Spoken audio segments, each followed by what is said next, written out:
Europe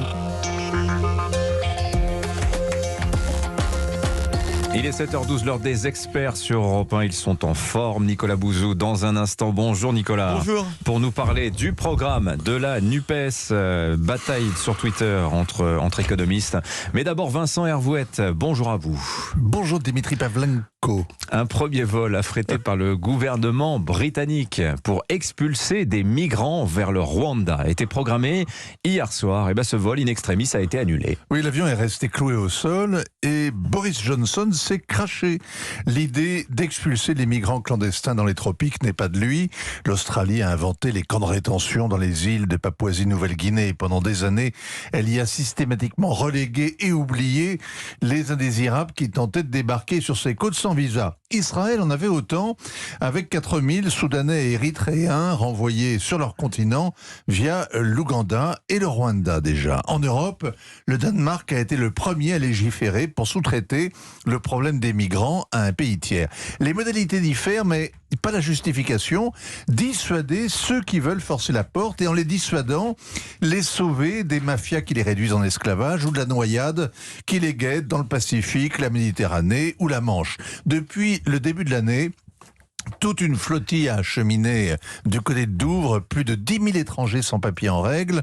Et depuis le début de la semaine, ils sont plusieurs centaines à avoir d'ailleurs débarqué sur les côtes du Royaume. Ils sont toujours plus nombreux et l'impuissance du gouvernement britannique toujours plus choquante.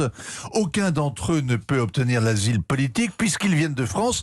C'est un pays sûr, quoi qu'il se passe au stade de Saint-Denis. Alors l'accord signé en avril avec le Rwanda devait manifester une reprise en main. La fin de l'immigration subie, on relève le pont-levis, Londres n'est plus open bar, les nouveaux venus iront au diable. Le partenariat de développement économique signé avec le Rwanda en avril et offre une nouvelle terre promise où seront transférés, de gré ou de force, ceux qui débarqueront sans y avoir été invités. Londres vante le Rwanda comme un pays avec une économie en développement rapide, reconnu mondialement pour ses résultats en matière d'accueil et d'intégration des migrants.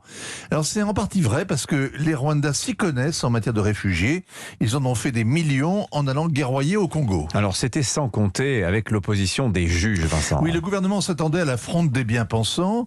Priti Patel, la ministre de l'Intérieur, qui est elle-même d'origine indienne, ne se laisse pas intimider par les ONG dont c'est le business, les éditorialistes payés pour s'indigner, les travaillistes qui jamènent des armes, les avocats des passeurs. En revanche, difficile de traiter de démagogue le prince Charles, qui se dit consterné, délicat de polémiquer avec l'église anglicane, qui trouve cette politique immorale. Et surtout, impossible de passer par-dessus la tête des juges.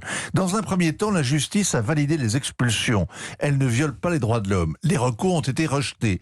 En revanche, les contestations individuelles ont peu à peu vidé la liste des passagers qui devaient embarquer hier. Ils étaient encore 50 samedi. Il n'était plus que 7 hier soir. L'avion allait décoller pratiquement à vide quand la Cour européenne des droits de l'homme a pris une mesure d'urgence provisoire pour obliger Londres à repousser l'expulsion d'un Irakien tant que la justice britannique n'aura pas examiné la légalité du projet en vérifiant notamment que l'Irakien aura accès à des procédures équitables au Rwanda et patati et patata. C'est là que Boris Johnson s'est craché parce que le Brexit était justement censé protéger les Britanniques des envahisseurs et aussi les libérer de cette justice hors sol qui prétend imposer ses oukases depuis Strasbourg ou Luxembourg. C'est pour ça que les Britanniques ont voté le divorce. En vain, le Brexit ne dissuade ni les migrants, ni les Européens de leur marcher sur les pieds. Signature Vincent Hervouette. L'édito éco